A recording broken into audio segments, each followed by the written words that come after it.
Hey everyone, welcome back to Patriot Ridge Farm. So the shelter's, well, almost done. All the boards are up on it. Went and got the rafters day before yesterday. My truck, I just got my truck back. Fuel pump went out of it, so it took me a week to get it back. And I went and got these night before last, and I got the boards finished up. I just need to get these up tonight, hopefully tonight, and then I can have the roof on this thing by this weekend, get my fence back in place, get that gate open, get Coke moved over here, and then I can tear down her little pallet shelter over there and get another one of these built. But this will be done hopefully by this weekend. Weather looks pretty good, so we can get on it. But yeah, this is for the most part done. I went down and got some wood chips, brought a couple loads up here with the tractor, put in here, so we got a good insulation base there and not all muddy and everything like that. And I'll put a couple bales of straw in here for her as well. And then, like I said, get my fence back in, and she'll be good to go for the winter. Boris, he's out there sunbathing himself right there, that little white lump. And then his shelter up there, I've got a bigger tarp that'll cover that more that I'm going to put right over top of what's there. I'll put some wood chips in there and some straw in there for him for the winter. He'll be good to go. He did absolutely fine. These are big, mature pigs. They're very hardy pigs. They did absolutely fine last winter with what they have, and he'll do fine this winter. It'll be no big issue, but eventually I'd like to get, permanent shelters built in place here for them. Not only for winter, but for, when it's hot and sunny and stuff like that during the summer, to provide them that shade and that get them out of that sun exposure. So, yeah, if it wouldn't have been for the fact that my truck went down on me, and of course I can't fix it because I work, when I get home now, I've literally got 30 minutes and it's dark. So, and I don't have a garage where I can pull my truck in there and work on it. And this thing's got an in-tank fuel pump. So we had to put it on a lift, raise it up, drop the fuel tank, pull the pump out, put the pump back in, yeah. So to do that in a gravel driveway, yeah, there's people out there who can do it. I'm not doing it. Mechanics is not my forte, nor is carpentry. But yeah, no, I'll cuss more in the first 20 minutes of trying to do something like this than I will anything else. So again, not my strong point. Other than that, last night, so 54 years on this planet, last night was the first time in my life I got to see the Northern Lights, and that was really cool. And that's north behind me here. So you couldn't see it with the naked eye. You could see light, you could see a glow, but you couldn't make out the colors. And I took a picture with my phone, and I could see the colors and stuff, and it was really cool to see that. The kids thought it was really cool. The funny thing is we had snow a couple days ago. For 2 days it like snowed. We would get a dusting and it would stop and then melt, and then we'd get a dusting and it would stop. Just the repeated cycle as the clouds moved through. A couple areas around here did get a little bit more snow, like maybe a 1/4 inch. Roads got slick in a couple places. Of course, people were wrecking all over the place because nobody knows how to slow down and drive in the snow. But the funny thing is and I'm going to correlate this with the solar flare that caused the Northern Lights to be seen here. I think it was the largest recorded solar flare or coronal mass ejection recorded this year, and I think it was the 7th strongest one recorded in history in like man's time. But our electric went off like 7 or 8 times that day that solar flare occurred, and we didn't have strong winds, we didn't have thunder, lightning, we didn't have anything like that, but our electric went off like 7 or 8 times, and I thought, I wonder if that's what's causing it. And then I ended up finding a bunch of news articles saying that like 11 states were under blackout warnings because of the solar flare.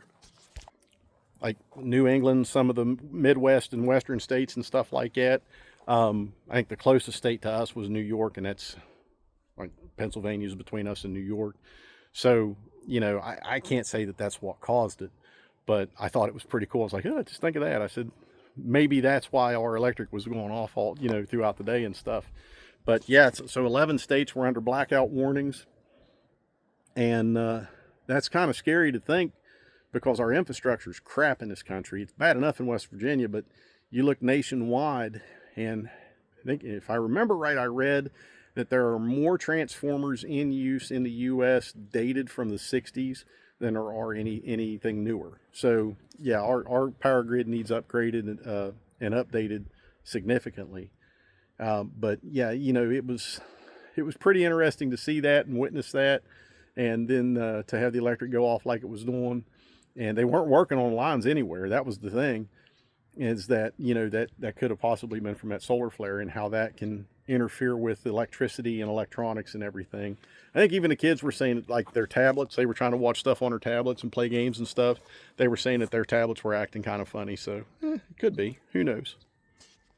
I'm just surprised that DC hasn't put a solar flare tax on us yet, you know, to help prevent future solar flares. Like we're going to have any capability or ability to stop that or prevent that.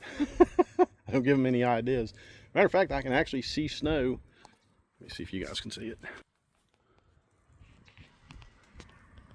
See that meadow right there through the trees? Yeah, there's still snow on that meadow over there. Funny thing is, it's like 50 degrees out here and sunny. But yeah, there's just still snow over there.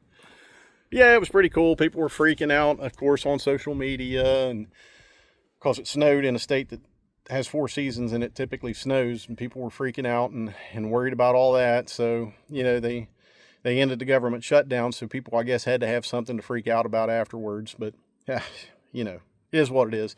It's scary to think that something like that, 2 events like that, it really identifies the amount of our population that is dependent.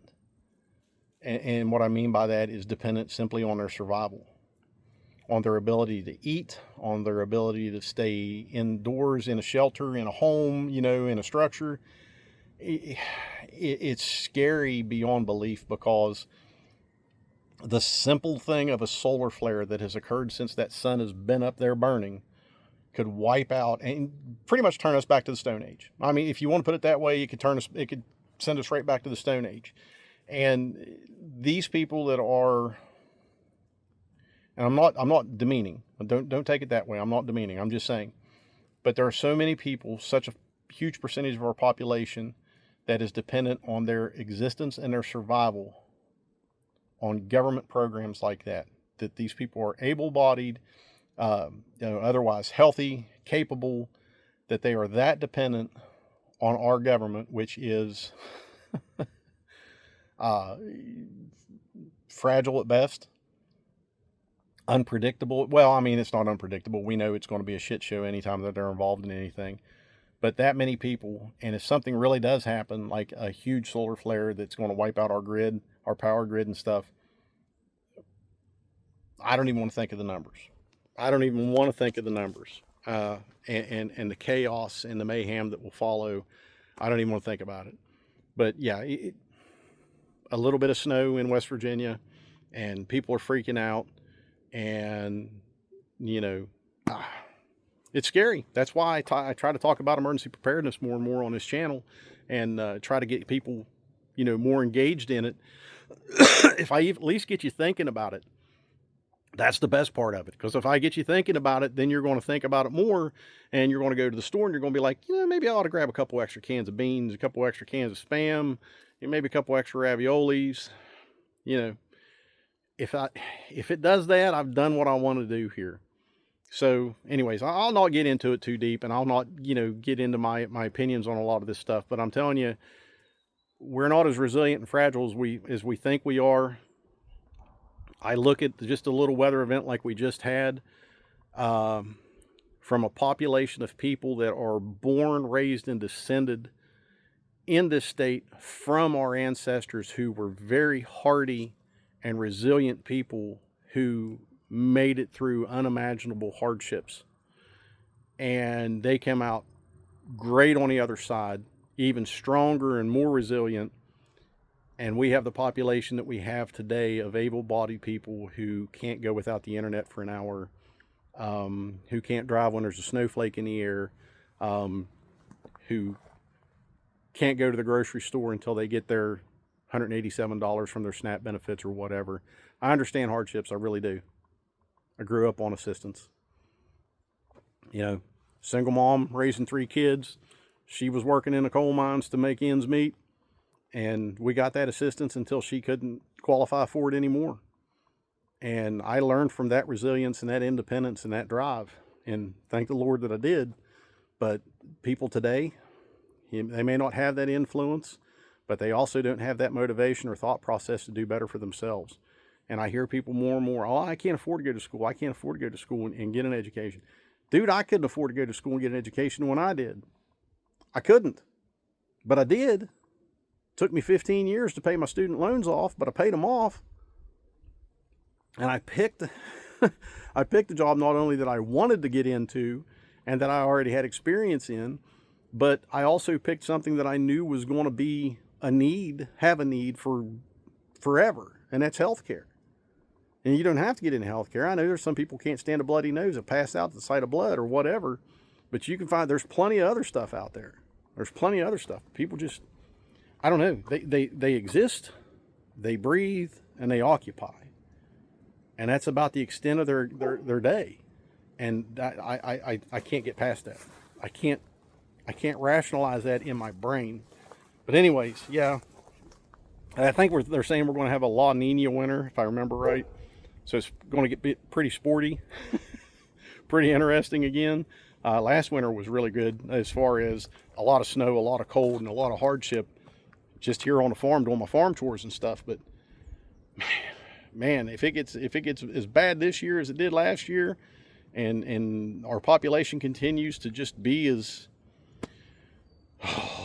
fragile as it is, good Lord, I don't know what's going to happen when something really bad does happen. We'll leave it that way, or look at it that way.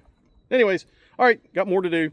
Got to get the kiddos off the bus here shortly, and then I'll get them out here helping me get these rafters up, and then we'll be putting on a roof and have the pig moved over here this weekend. Get and stay prepared, stay free. God bless y'all.